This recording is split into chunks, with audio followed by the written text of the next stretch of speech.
This game is rated E for everyone. For more information, please go to esrb.org. Hello everyone!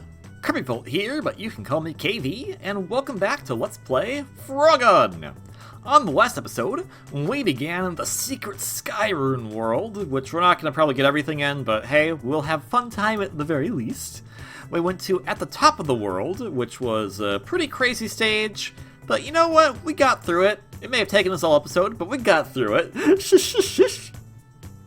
Today, we're going to go to the next stage in this world called the Tranquil Lake. I really like this stage. And it is entirely for slightly selfish reasons. Mostly selfish. It is a swamp stage. We haven't seen one of these proper in a little while. Do love the music here. Love the vibes. Don't love the poisonous goop that is the water. But hey, it doesn't look as intense as that first stage we did, you know?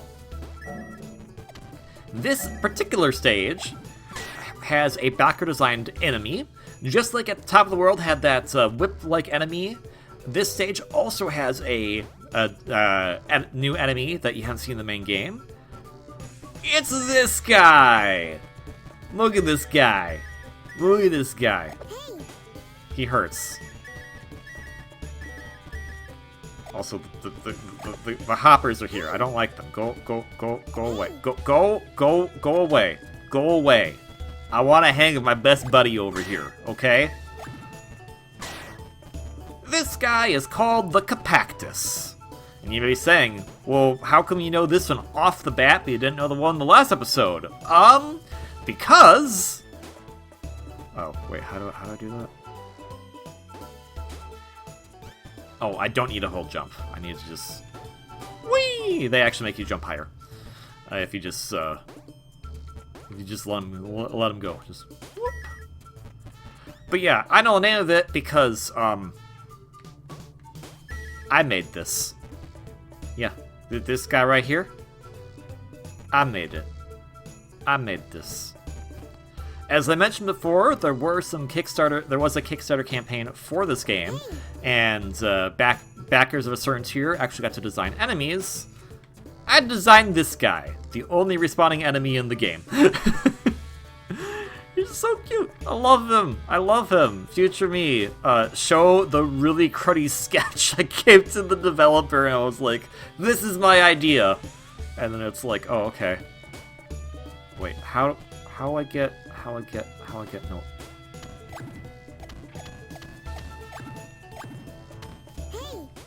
There we go. Hey, look guys, it's me, Scorchy. Have you seen what happens at the boss? Looks like a freak now, baby. You know, the new hotspot. We'll have the biggest party there. Just not tomorrow. I'm finally going on a date with Victory, and I gotta be on my toes just in case she wants to freeze me or something. Thanks, Scorchy. Anyways, well, let's take commemorative photo with our friends here. Photo mode. There we go. There we go. I made this. I mean, I came up with the design. I was like, man, I really want to design an enemy that is a cactus and a kappa. I don't know why I thought that. I just thought that was an interesting idea.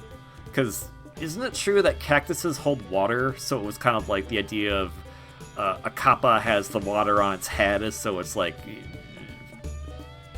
It was a mixing of environments and mythologies. And also, I just find it really cute. It wears a backpack. That shell is a backpack. Yes, so yeah, I helped back this game. I think I've said that quite a few times in this Let's Play, just so you're aware. But yeah, I made the original sketch, and the developer put a lot of work into making it actually look not like crap. So I'm so happy with this guy. I love him. I love him so much. Get back to this. So yeah, I made an enemy in the video game. I did it. I helped make game. And by help make game, I mean I helped fun game, which allowed me to help make game. So I helped fun game, which I've done a few times already. But still, I love this guy. I don't know if they're coming back in Encore. If they don't, that's fine. Would love to see them back, though. Because I remember when I was talking to the developer, they mentioned, oh, there's no, like, desert stage. And I've seen from some previews of Encore, not sure if it's final footage or not, but there might be a desert stage in that game, so this guy would be right up their alley. But if he's not back, that's fine. I'm just happy to see him here, because he's so cute. But yeah, it's funny, because the request then was, design an enemy, and I was like, here's my design, but then it was also, what kind of interesting thing could they do? And I was like, oh shoot, like I didn't think that, I was just like, design enemy, that's all I need to do, right? Here's my idea here's my sketch, it's not very good, I drew it in Paint, well, whatever paint program I have, it's not like actual MS Paint, but you know. But the request is like, what kind of interesting thing do they do? And as we saw with the whip guy in the previous episode, their obvious thing is that if you get close to them, they start whipping and you can't actually damage them. So you have to be further away. So I was like, what can I do with this guy? Like, I don't want them to like shoot anything. That seems kind of silly.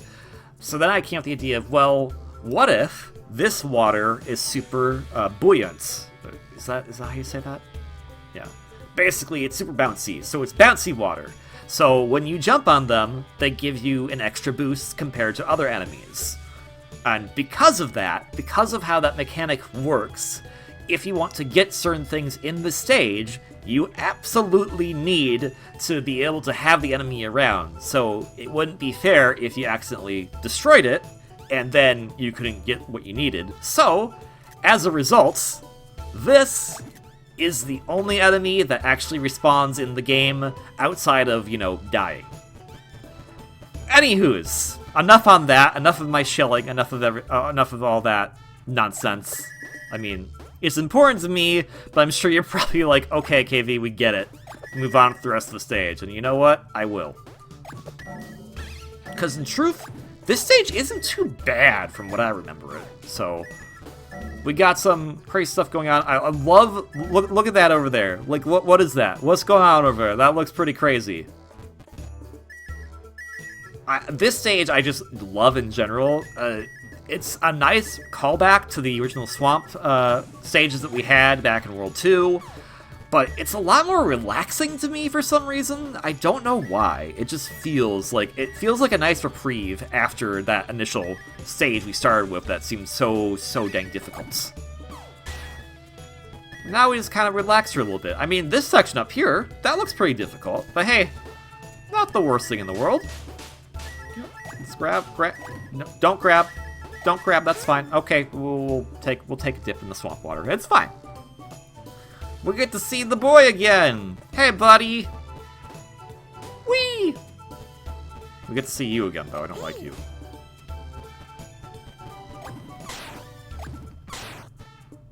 This one's hard, because now the coins are gone. I'm like, wait, where do I go? Go away, flies! You know, I wonder if I could, like, make that jump down there. Probably not. I can make... I'm not going to risk it. I'm going to take it nice and easy breezy by not actually hitting the thing I was trying to hit. There we go. Did I get this? Yeah, I got that.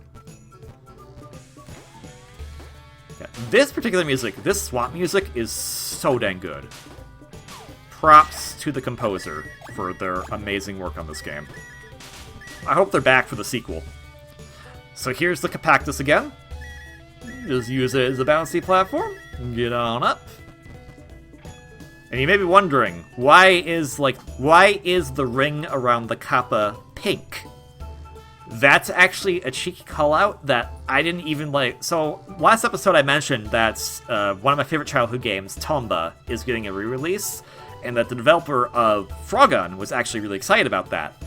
The reason why the Capactus's little crown is pink is because it's a call out to the color of Tomba's hair. that when I was dueling it, I was like, this reminds me of Tomba's hair. And so I went, okay, you know what that means. It's gotta be pink. And actually, like, if we go further back just to KV myself, a lot of the design of KV's current hair actually comes from Tomba. So it's all kind of like a big circle and everything of just like my interests and everything, and just I'm so happy that this enemy's here. I'm so happy about that game being released. I'm so happy that other people, like the developer of this game, are excited for that re-release and stuff. It's just, oh man, I'm on cloud 9 right now, and I don't care. We'll get the Emerald, I suppose. I guess I'll care about that. Yeah, this stage is just nice and calm, and with the previous stage, there was a boss at the end. There is a boss at the end of this stage too, but it's a really unique boss, and it's actually probably one of my favorite bosses in the game because of that. And I do believe it was designed by a backer, so this is kind of like this world in general is kind of like the backer, the people who helped fund the game through Kickstarter. This is their world, and I think that's just really cool. So we're gonna go over to the Capactus Playground right here. They're just walking about, having a good time, and I'm just like, yeah, man, I'm all for it. We gotta jump on them to get these coins. There we go. That Capactus was, he was just enjoying himself, man. Just enjoying himself. Having a good time. Having a good time. Oh, no, he's not going to go that way. They got to go in a counterclockwise manner. Otherwise, it doesn't work. But they could go. They can go whatever way they want. They want to appear right in front of each other and be like, "Hey, man, I'm going to go this way." It's like, you know what? That's fine. They're Capactuses. It all works out. Oh, hi. They spawned in front of me. It all works out. That's just so cool that, like, I helped make that. That's, oh, man.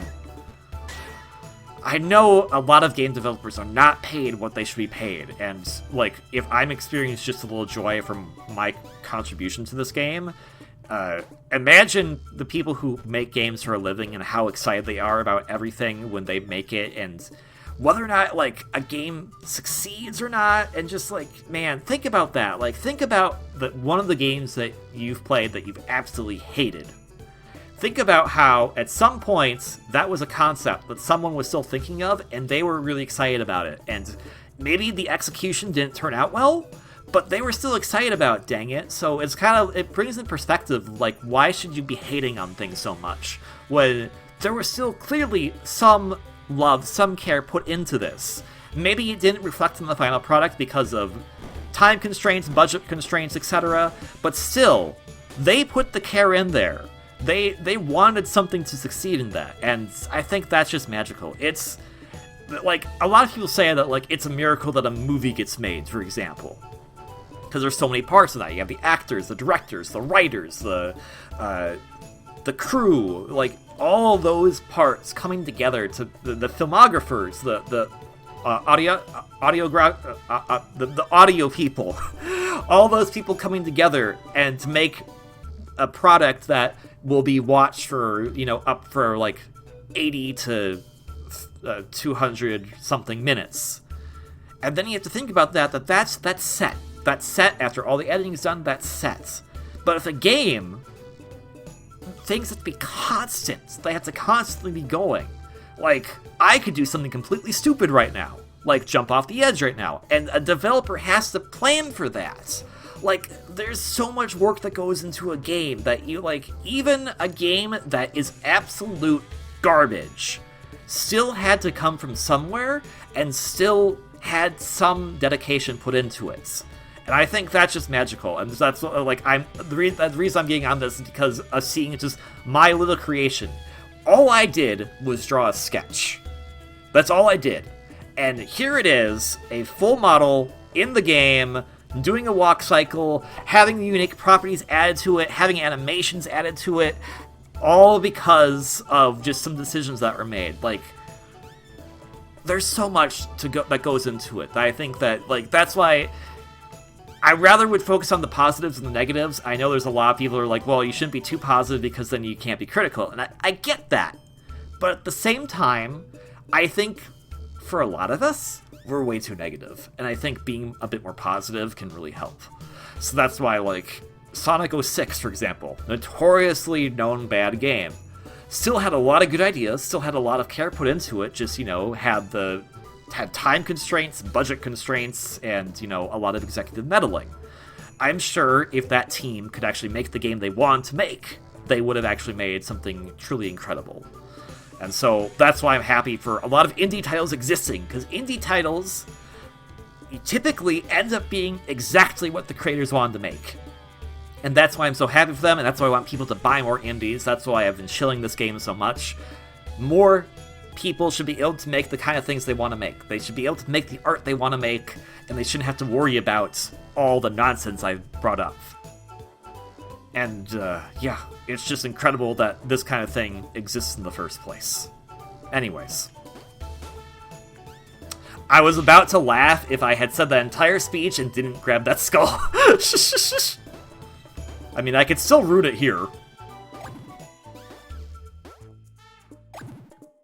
Oh, okay. I don't know how I saved that. I'll take it. I don't know how I did it, but I'll take it. Alright, let's continue onward. We're nearly done at this stage as it is. We only have about 40 or so more coins to get. We need to use Compactus here to get the coins. Oh, no, right. Remember, gotta jump on Compactus bit properly. Just tap. You don't need to hold the jump button down. And it'll all be good. Now, I'm sure many of you might be going, oh, KV's the reason this enemy exists. I hate this enemy. And you know what? That's totally fair. You're entitled to your own opinion.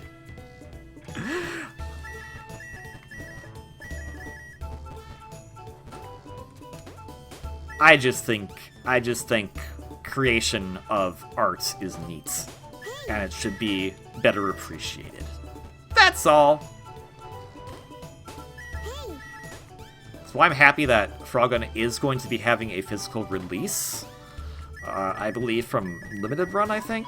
I know there's a lot of talk about, oh, Limited Run, they help promote scarcity, but it's also kind of like, well, also, a lot of these games wouldn't get a physical release without them, so it's kind of a mixed bag in that regard. Because I would definitely want this game to be reserved, because, A, I helped with it, and also because it's so cool. So, this boss, like, as much as I've gushed about my own creation, this boss is the true star of the show. This is such a cool idea for a boss. Hey, what are you doing with my baby?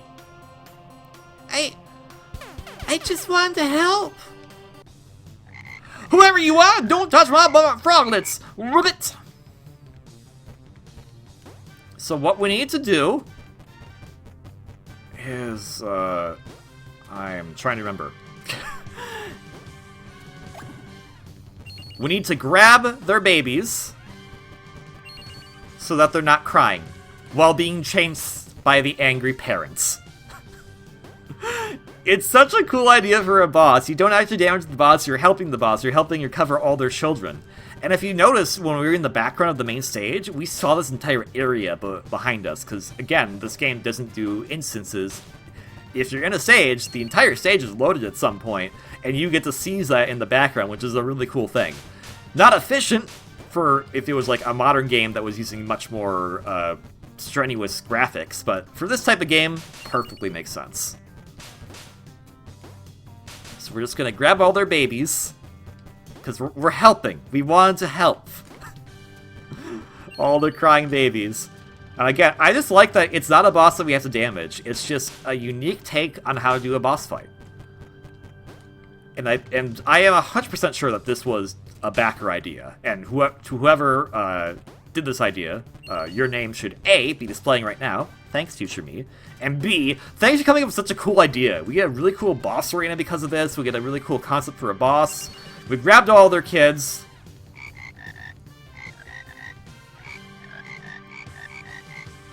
Oh, my little Frogos! Are you okay? Wait, you're not trying to kidnap them? That's what I was trying to tell you. I just wanted to help them. They were crying. Ah, I'm sorry, Ribbit. I'll let my emotions get the better of me. It's okay. You're such a great dad. Don't forget it. Thanks for understanding.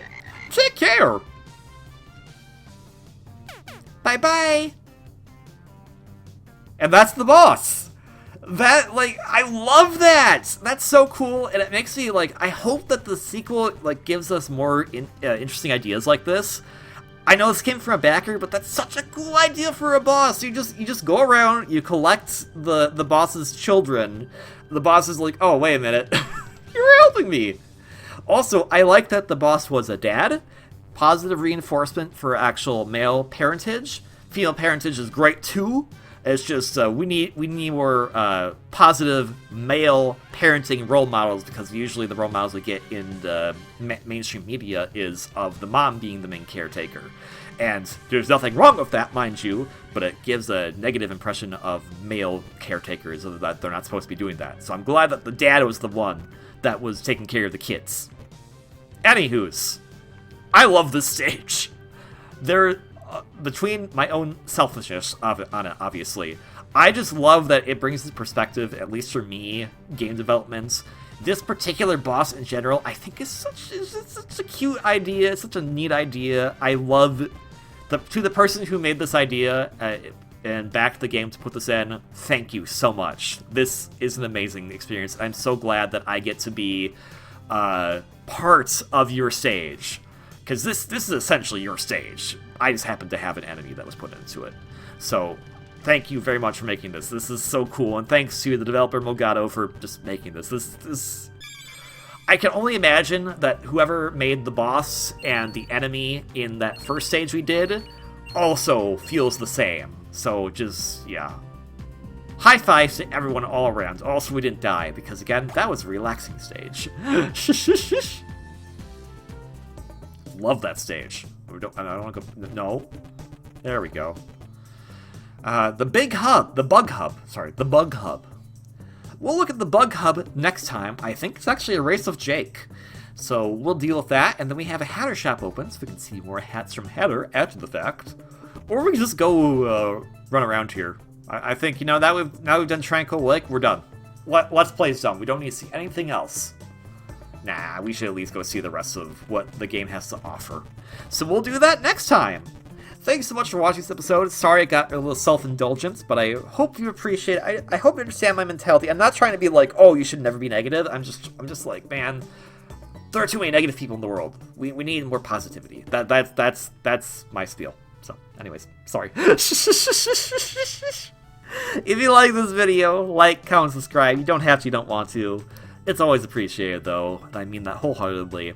If you like what we see as far as the game goes, Frogun's available on multiple systems. Now I can officially go, I made an enemy in it, so I'm technically shilling part of my own work, but, yeah. Pick it up, because if it looks fun to you, it looks fun to you. Pick it up because of that. Its sequel, Frogun Encore, will be out soon, if it's not out already. Pick that up when it comes out, because that looks like it's going to be a ton of fun, and who knows, we might have some more, like, unique bosses like that in the sequel, and that'd be so dang cool, because I love that boss. I love that boss so much. That stage, Tranquil Lake, is just a perfect stage to me. I have extreme bias, but the other parts of it, just the swamp stage, the swamp music, how kind of lighthearted it is as a stage compared to the previous stage. It's just, that boss, just chef's kiss, everything. Love it. Anywho's. Enough about me, let's talk about you, and of which I wish all of you a wonderfully great day. Please have one. If you're not having one, I hope it gets better. I know it might not get better right away, but I hope that you're able to have one sooner rather than later, because you deserve it. All of you are amazing, and I hope that you're all going to have an amazing time soon.